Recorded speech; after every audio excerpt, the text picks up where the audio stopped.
Anyone with a brain knows that Kevin Thelwell shouldn't be in charge of the Rangers transfers, but Graeme Souness has come out and agreed with that. Welcome back to the channel. Yeah, did people think Graeme Souness was going to disagree with that and that Kevin Thelwell should get all the money and all the power? Of course not, man. Alright, but he was speaking to Sky Bet regarding Kevin Thelwell, and he said it would be a major gamble if Rangers continued to allow Kevin Thelwell and friends to run the club in terms of transfers. And this is what he told Sky Bet. And I quote, I don't think so. Unless there's something in these players that he's brought in, I'm not seeing it. Some of these players are just not good enough. All boards of directors look to find young players, pay little money for them, coach them up, make them better, and sell them on for enormous profits. That would appear to be the Rangers' business model. But I don't see that happening with the players they've signed. End of quote. So, pay little money for them, coach them up, make them better, sell them on for enormous profits. That's the Rangers business model. That's according to Graeme Souness. I mean, I think that's got to be the model across the board in Scottish football. But when you're spending, yep, we're going there. When you're spending 8 million on Yusuf Shamiti, right, potentially rising to 10, that's not paying little money. You can't coach dog shite. So how are you gonna make money on that? How are you gonna make them better? How are you gonna sell them for enormous profits? Even if Yusuf Shamiti, right, was brilliant. Even if Yusuf Shamiti was one of the best players this league's ever seen, how would we even be able to make enormous profit?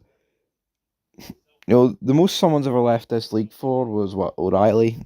Looks like that could be rising to 30 million, or whatever. So you could make 20 million profit on Shamiti, and that would be like a record fee.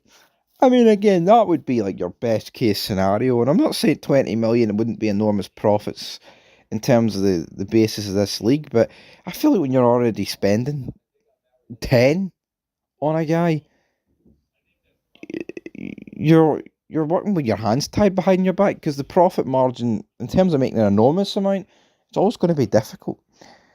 Souness went on to say, and I quote, would you trust Kevin Thelwell with another chunk of money? I don't know if Rangers have another chunk of money to go again in the new year. End of quote. I mean, it's probably a valid point because we've spent quite a lot. You wouldn't trust Kevin Thelwell with a chunk of money. But if we do have a chunk of money, that's the soul destroying thing. Imagine if they gave it to this guy again. I know another thing, it's not even like they've admitted they got the summer transfer business wrong. They've doubled down and pretended they've got it right, which tells me that Kevin Thelwell is just going to continue to make the same shitty signings because there's no accountability there. See if they actually held their hands up and went, yeah, we've got sort of a few things wrong in the summer and we're going to amend them in the winter window, then you would be half accepting of it. Now, Souness was asked about winning the league, but he fears that it's an impossible task with the current state of the Rangers squad. He said, and I quote, Rangers are in a difficult place right now. I went on record when the 49ers enterprise got majority shareholding that I thought it can only be good news because they've been involved at Leeds and can just transfer their knowledge and avoid the mistakes they've made there. But they've been disappointing, and their recruitment has been disappointing. For me, the most important thing at any football club is not having the best coach, it's all about the best players. It seems to be a correlation, or a hell of a coincidence, that all the best coaches have the best players. It doesn't happen by accident. And if you've not got a great bunch of players, you're not going to do very well, even if you are a top coach. Right now, Rangers don't have the squad that's going to make them dominant. Neither Celtic nor Rangers are particularly strong right now, and the recruitment so far has not shown that. It's not been a good transfer window. End of quote. Yeah, I mean, both teams have had shite transfer windows. Not both of them aren't strong. Hearts, I mean, is Graeme Souness on something? Hearts definitely had the best transfer window, and they're top of the league. Obviously, though, both Rangers and Celtic started the season with better squads than Hearts, so That's the only problem there, but I mean, that is pretty much it, folks.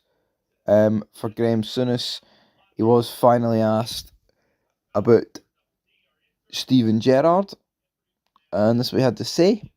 And I quote, I don't think bringing Gerrard back was ever an option. Situation is he'd have to do 3 years out, and if he was to come back early, it would have been a huge chunk of money. The only way around it would be for Rangers to pay that money, and I'm not sure they would have done that. Pushing the boat out for Gerrard would have cost me a hell of a lot of money. That's my understanding.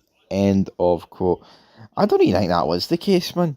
I feel like it was the case, but not this time around. Feels like that had already been put to bed, but again, a lot of money over in Saudi Arabia. Totally understand why Rangers wouldn't want to pay it. Even if we don't know the exact amounts. Anyway, folks, that's it. Graeme Souness speaking on Thelwell. Don't give him the money. Totally agree.